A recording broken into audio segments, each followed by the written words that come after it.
The sound of tearing fabric was so loud that the entire ballroom seemed to fall silent. Mara Ellison stood frozen beneath the golden chandeliers, one hand clutching the torn edge of her white blouse while hundreds of wealthy guests stared at her. Across from her stood Vivian Harrow, the CEO's glamorous girlfriend, breathing heavily with anger and holding a strip of Mara's shirt in her hand. Nobody knew that the woman they had just humiliated was not a helpless waitress. Nobody knew that before the night was over, the most powerful billionaire in the city would walk through those doors looking for his daughter. Mara had spent years learning how to swallow humiliation without letting it break her. That afternoon, she had arrived at the luxurious Belmont Grand Hotel wearing the simple white service blouse assigned to the catering staff and a navy apron tied neatly around her waist. She was 26, hardworking, quiet, and determined to pay her own way through life. She had refused to use her family name for years because she wanted to know what it felt like to earn something without anyone knowing who her father was. Her father, August Ellison, was one of the wealthiest industrialists in the country, but Mara had always believed that money could buy comfort without buying character. She wanted character. If you believe kindness can give someone a second chance and that people should never be judged by their clothes, take a moment to like this video, share it with someone who needs a reminder about compassion, leave a comment, and subscribe to Kindness Legacy. Sometimes the person we ignore is carrying a story far greater than we can imagine. The event that evening was a charity gala organized by Soren Vale, a powerful young CEO whose technology company had become one of the fastest-growing businesses in the country. The ballroom glittered with crystal chandeliers, polished marble, expensive gowns, and black tuxedos. Every table was filled with investors, celebrities, executives, and people who measured one another by the size of their bank accounts. Mara moved quietly between them, carrying glasses of sparkling water and trays of appetizers, trying not to draw attention to herself. She noticed Soren several times during the evening. Unlike many wealthy men, he did not seem interested in showing off. He spoke politely to the staff, thanked the servers, and occasionally glanced toward the ballroom with a thoughtful expression. But beside him was Vivian Harrow, a woman known throughout the city for her beauty, expensive taste, and explosive temper. She wore a pale pink designer gown that probably cost more than Mara had earned in an entire year. She constantly touched Soren's arm, smiled whenever important people approached, and watched everyone around her as though the entire room existed for her approval. Mara was carrying a tray of drinks when Vivian suddenly stopped in front of her. One glass had spilled slightly onto the tray after another guest bumped into Mara from behind. Mara immediately apologized and began cleaning it. Vivian looked at the small stain on the tray as though Mara had committed some unforgivable crime. She demanded that Mara replace the drink, then accused her of deliberately getting too close to Soren earlier. Mara calmly explained that she had only been doing her job, but Vivian's face hardened. The situation became worse when one of the wealthy guests mistakenly handed Mara a small envelope, believing she was an assistant. Inside was a confidential invitation intended for August Ellison, who was expected to arrive later that afternoon. Mara immediately recognized her father's name. She folded the invitation and prepared to give it to the event coordinator, but Vivian saw it in her hand. Vivian demanded to know what Mara was hiding. Mara tried to explain that it was simply a misplaced invitation, but Vivian snatched it away. When she saw the name August Ellison printed on the envelope, suspicion flashed across her face. She accused Mara of stealing private documents and pretending to be someone important. Mara's heart tightened. She could have ended the argument in seconds by telling everyone who she really was. She could have called her father. She could have shown her identification. But she had promised herself that she would not use her family's wealth as a weapon. So she simply said that she had found the envelope and was trying to return it. Vivian laughed bitterly. She told Mara that girls like her always invented stories when they were caught. Several guests began watching. A few whispered among themselves. Mara could feel her face burning, but she refused to cry. Then Vivian stepped closer. She accused Mara of trying to flirt with Soren. Mara stared at her in disbelief. She explained that she had barely spoken to him. Soren finally noticed the confrontation and started walking toward them, but before he could reach them, Vivian grabbed Mara's blouse. The fabric tore. Mara stumbled backward, shocked. A long rip opened across the side of her white shirt, revealing the black camisole underneath. Gasps spread through the ballroom. Vivian immediately released the torn fabric and told everyone that Mara had tried to attack her. For a few seconds, nobody moved. Mara looked around the ballroom and saw dozens of people staring. Some looked uncomfortable. Others looked entertained. A few raised their phones before quickly lowering them when they realized Soren was watching. Soren's expression changed completely. He stepped forward and demanded to know what had happened. Vivian immediately claimed that Mara had been disrespectful and had tried to steal from her. Mara said nothing. She was too hurt to defend herself. Then something unexpected happened.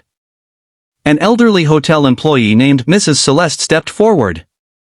Her voice trembled, but she told everyone that she had seen exactly what happened. Vivian had grabbed Mara first. The room became even quieter. Soren looked at Vivian with disbelief. Before he could say anything, the ballroom doors opened. A group of security officers entered first, followed by a tall silver-haired man wearing a dark charcoal suit. The moment Mara saw him, her eyes filled with tears. It was August Ellison. Her father had arrived. He walked into the ballroom expecting to meet Soren about a major investment partnership. Instead, he saw his daughter standing in the middle of the room with her blouse torn and tears gathering in her eyes. August stopped. For several seconds, the billionaire who could silence boardrooms with a single sentence simply stared at Mara. Then his face changed. He walked directly toward her. Mara whispered that she was fine, but her father gently placed his jacket around her shoulders. He did not ask how much money the dress cost. He did not ask who was responsible for the embarrassment. He simply looked at his daughter and asked whether she was hurt. That question broke her. Mara finally began to cry. She had endured insults, exhaustion, and humiliation for years without allowing herself to complain. But standing beside the father who had spent his entire life protecting her, she finally let the tears fall. August turned toward the room. He calmly introduced Mara as his only daughter. The reaction was immediate. Whispers exploded across the ballroom. The waitress everyone had ignored was the daughter of August Ellison, the billionaire whose investment firm had financed some of the largest companies in the city. Vivian's face went pale. She suddenly understood why Mara had never been afraid of losing her job. She understood why the invitation had carried August's name. She understood that the woman she had humiliated had possessed more wealth than everyone in the room combined. But August did not humiliate Vivian in return. That was what surprised everyone. He simply said that wealth did not give anyone permission to mistreat another human being. He said his daughter had chosen to work among ordinary people because she wanted to understand the world beyond luxury offices and private dinners. He said that evening had taught him something important: money could reveal a person's character, but it could never create it. Soren stood beside him, visibly ashamed. He apologized to Mara for failing to recognize what was happening sooner. He admitted that he had trusted Vivian's accusations without asking enough questions. Then he turned to Vivian. Their relationship ended that night. Not because Mara was wealthy. Not because August Ellison was standing in the room. But because Soren finally understood that the way someone treats a person who cannot benefit them reveals more about their character than the way they treat someone powerful. The gala continued, but the atmosphere had changed. Mara wanted to leave, yet her father convinced her to stay for one final reason. The charity being supported that night provided scholarships to young people who had grown up without financial privilege. August quietly made an additional donation in Mara's name. Mara objected at first, but her father told her that perhaps the best response to cruelty was not revenge. Perhaps it was creating more opportunities for people who had been made to feel invisible. That sentence stayed with her. Months later, Mara opened a foundation dedicated to helping young workers obtain education and professional training. She continued to visit restaurants, hotels, and service businesses, often anonymously, because she never wanted to forget how it felt to stand on the other side of a room while wealthy people judged her by her uniform. Soren eventually became one of the foundation's supporters, but he never asked Mara for forgiveness beyond the apology he had already given. He understood that trust was not something money or words could purchase. And Mara changed too. She no longer believed that being kind meant allowing people to hurt her. She learned that kindness could have boundaries. She learned that forgiveness did not require forgetting. Most importantly, she learned that dignity did not come from designer clothes, expensive cars, or a famous last name. It came from how you treated people when nobody important was watching. 1 year after the gala, Mara returned to the Belmont Grand Hotel for another charity event. She wore an elegant blue dress this time, but before entering the ballroom, she stopped near the service entrance and greeted the workers who had once been her colleagues. One young waitress nervously told Mara that she had always admired how she had handled herself that terrible night. Mara smiled and told her that sometimes strength was simply refusing to become cruel because someone else had been cruel to you.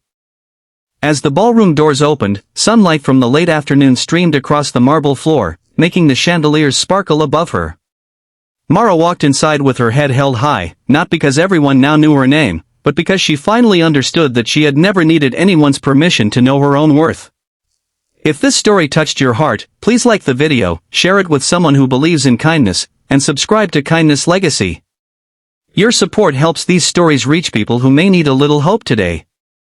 And before we end, here is a special request. Comment "Kindness is strength" if you believe that true wealth is not what we own, but how we treat people who have nothing to offer us.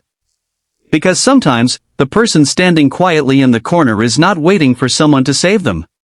Sometimes, they are simply waiting for the world to stop judging them long enough to discover who they really are.